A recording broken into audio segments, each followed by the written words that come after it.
बैठक में हंगामा हो गया। ऑब्जर्वर आराधना मिश्रा के सामने हाथापाई हो गई। ब्लॉक कांग्रेस अध्यक्ष मुस्तफा और अफजल के बीच विवाद हुआ। रफीक खान समर्थकों और अन्य कार्यकर्ताओं के बीच में तकरार हुई।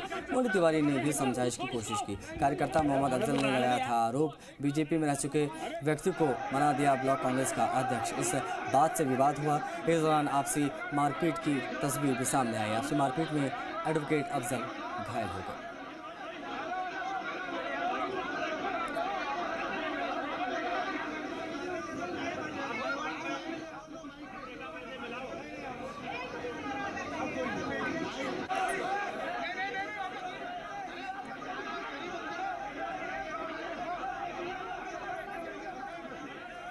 शशि हमारे सहयोगी कनेक्ट हो गए हैं। ब्लॉक कांग्रेस की इस बैठक में कैसे हंगामा हो गया, ऑब्जर्वर के सामने कैसे हाथापाई होने लगे? शशि आशीष, देखिए, आदर्श नगर ब्लॉक कांग्रेस का ये फीडबैक कार्यक्रम था। ऑब्जर्वर मोना तिवारी, जो राज्यसभा सांसद प्रमोद तिवारी की पुत्री हैं और आराधना मिश्रा के नाम से जिनको जानते हैं, विधायक हैं उत्तर प्रदेश की, फीडबैक ले रही थी। इसी दौरान कुछ लोगों ने आरोप लगाया कि बीजेपी से जुड़े नेताओं को ब्लॉक अध्यक्ष बना दिया गया है कांग्रेस में, और इसको लेकर के नाराजगी जाहिर की। और इसी सारे घटनाक्रम के बीच ये बहस हुई, पहले हंगामा हुआ, नारेबाजी हुई और उसके बाद हाथापाई की नौबत आ गई।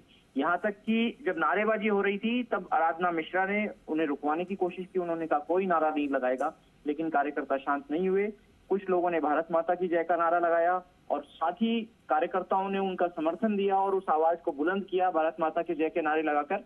तो मोना तिवारी जो है वो समझ नहीं पाई कि क्या करना चाहिए और उन्होंने तुरंत रोक दिया कि कोई नारा नहीं लगाएगा, किसी भी तरह का नारा नहीं लगेगा, और अगर आप लोगों को नारा लगाने का शौक है तो सिर्फ कांग्रेस पार्टी का नारा लगेगा। और इसको लेकर राजनीतिक हलकों में चर्चा जोरों पर है। कहा यह जा रहा है कि मोना तिवारी ने भारत माता का जयकारा लगाने से रोक दिया और अब प्रदेश में चुनावी माहौल में यह बात गरमा रही है कि क्या कांग्रेस को भारत माता का जयकारा पसंद नहीं है। जी, जाहिर तौर पर शशि, और ये अपने आप में बहुत हैरान कर देने वाली बात है कि इलेक्शन इतना नज़दीक है। अगर इस प्रकार से ऑब्जर्वर्स को चीज़ें झेलनी पड़ रही तो हम समझ सकते हैं स्थिति क्या है।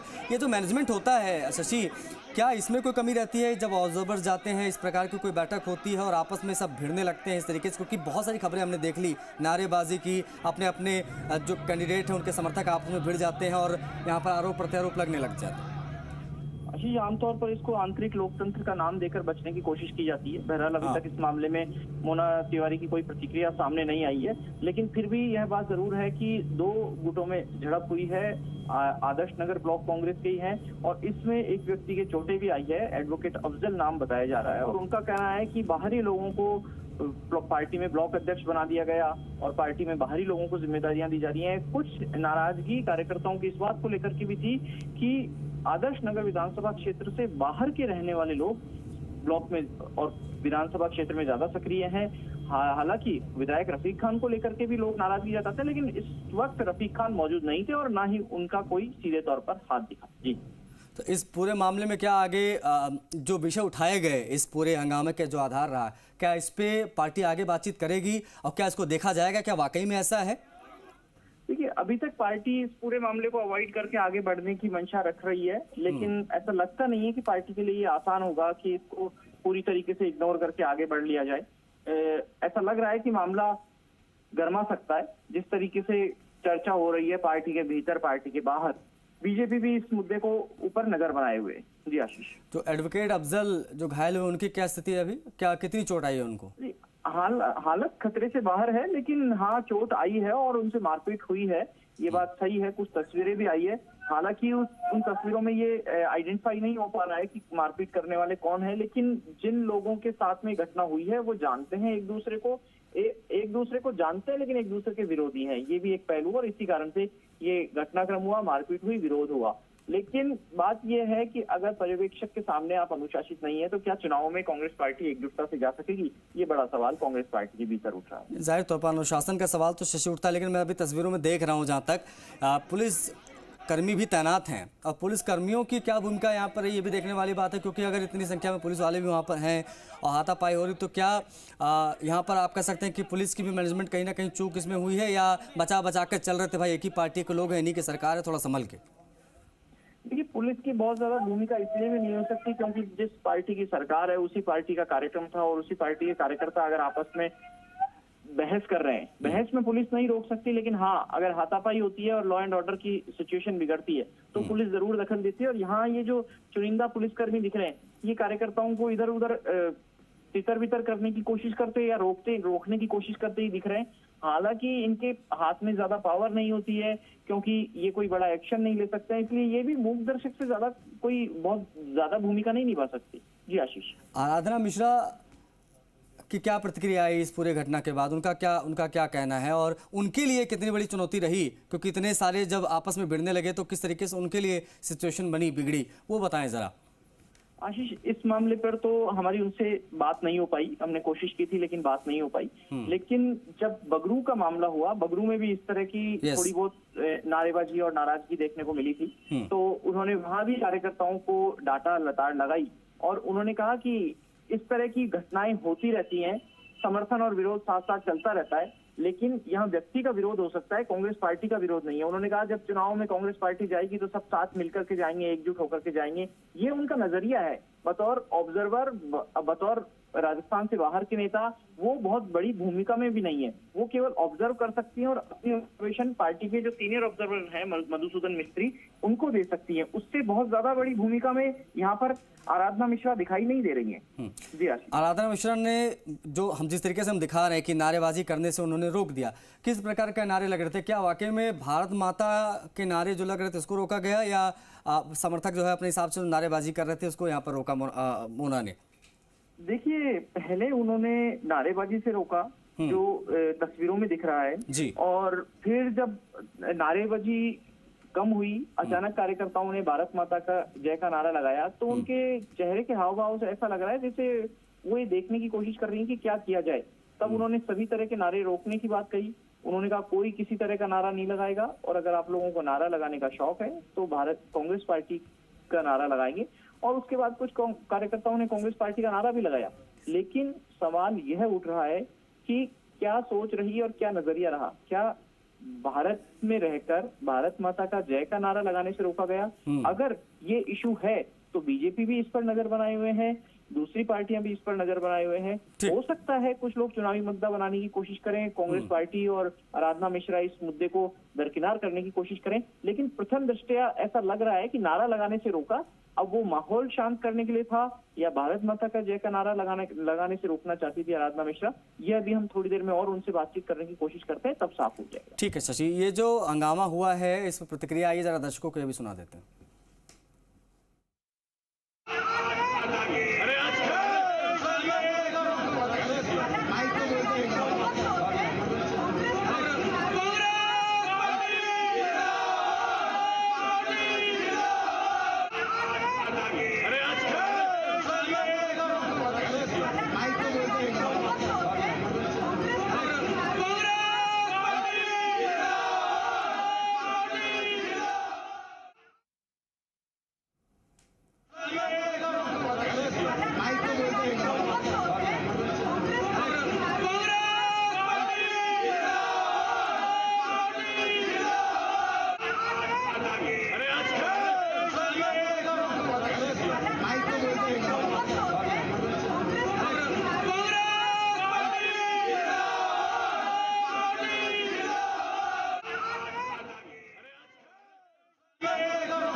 शशि, जो तस्वीरें हम दिखा रहे हैं दर्शकों को, इसमें क्या स्थिति में फंसी नजर आ रही है आराधना मिश्रा, ये भी देखने वाली बात है, क्योंकि जिस सीट से जीत कर आती है वहां पर बड़े आराम से चुनाव जीत जाती हैं। रामपुर खास से इतना ज़्यादा हो हल्ला वहां पर नहीं होता है, और अब ऐसे में मुझे लगता है कि इनके लिए भी बहुत नया होगा, बहुत कुछ जिस प्रकार से चीज़ें हैंडल करना, ये भी बहुत चुनौती आराधना मिश्रा के सामने मुझे लगता है अभी तक इनको झेलनी पड़ रही है। आशीष, चुनौती हर काम में होती है और खास तौर से जब आप राजनीति में आ जाते हैं तो चुनौती अलग तरीके की होती है। रामपुर खास की जहां बात कर रहे हैं वो उनके पिता की सीट है। परंपरागत रूप से जो मेरी जानकारी है उसके मुताबिक 9 बार उनके पिता वहां से लगातार विधायक रहे हैं। बिल्कुल। राजस्थान से राज्यसभा सांसद हैं और नेता प्रतिपक्ष रहे हैं उत्तर प्रदेश में लंबे समय तक। लेकिन आप देखिए कि अपने क्षेत्र में जीतना बात अलग है, दूसरे क्षेत्र में जाकर के ऑब्जर्व करना। आप वहाँ एक विधानसभा सीट जीतते हैं, आसपास की सीटों में कुछ मैनेजमेंट की भी बातें आती हैं, हर तरह का मैनेजमेंट करना होता है चुनाव में। लेकिन यहाँ आप 8 विधानसभा क्षेत्रों में जाएंगे और 80 तरह के लोगों से मिलेंगे और 800 से ज्यादा की संख्या में इन लोगों से आपको मिलना पड़ेगा और उनकी बात सुननी पड़ेगी। कब कोई क्या बात कह दे, किस तरह प्रतिक्रिया आ जाए। ये बात सही है कि ऑब्जर्वर हैं और महिला नेत्री हैं, इसलिए कुछ हद तक कार्यकर्ता शालीनता से रहते हैं, लेकिन हमने देखा है ऑब्जर्वर के सामने भी झगड़े होते हुए देखा है। 2 दिन पहले आपने करौली से तस्वीर देखी जी। उसके अलावा दूसरी तस्वीरें कुछ जगहों से नारेबाजी की आई हैं कांग्रेस में। तो ये सब चुनावों के समय चलता रहता है। हालांकि केवल कांग्रेस में ही ऐसा होता हो, बीजेपी इस सबसे अछूती हो, ऐसा भी नहीं होता। कोई भी राजनीतिक पार्टी होती है जहां व्यक्ति के स्वार्थ टकराते हैं, वहां ऐसी बातें आती हैं। और जब ब्लॉक अध्यक्षों का नियुक्ति का विरोध हो रहा है, वो भी इसी कारण से हो रहा है क्योंकि आपस में स्वार्थ टकरा रहे हैं। जो लोग नहीं बन पाए वो विरोध कर रहे हैं, जो बन गए वो अपना अस्तित्व बचाने के विरोध कर रहे हैं। लेकिन यहाँ नारेबाजी के बीच में आपने खुद ने हाव भाव ऑब्जर्व किए होंगे आराधना मिश्रा के, कि जब भारत माता की जय का नारा लगा तो वो बड़ी विचित्र स्थिति में आ गई कि अब इस स्थिति को कैसे कंट्रोल किया जाए। हालांकि कोशिश उनके स्तर पर हुई होगी, लेकिन जो भी कोशिश हुई वो सामने दिख रही है। उन्होंने नारे लगाने से रोक दिया और कहा कि कांग्रेस पार्टी का नारा लगाइए। अब इस बात को कुछ लोग मुद्दा बनाने की कोशिश कर रहे हैं। ठीक है, बहुत शुक्रिया आपका शशि तमाम जानकारियों के लिए। तो आदर्श नगर ब्लॉक की बैठक थी और बैठक में हो गया जोरदार हंगामा। हंगामा ही नहीं, हाथापाई भी हुई, मारपीट भी। आपसी मारपीट के बाद क्या स्थिति बनी, क्योंकि वहाँ पर आराधना मिश्रा थी ऑब्जर्वर और उनके सामने ही यहाँ पर पूरा बवाल होता रहा, नारेबाजी होती रही। ये तस्वीरें वहीं की हम देखा।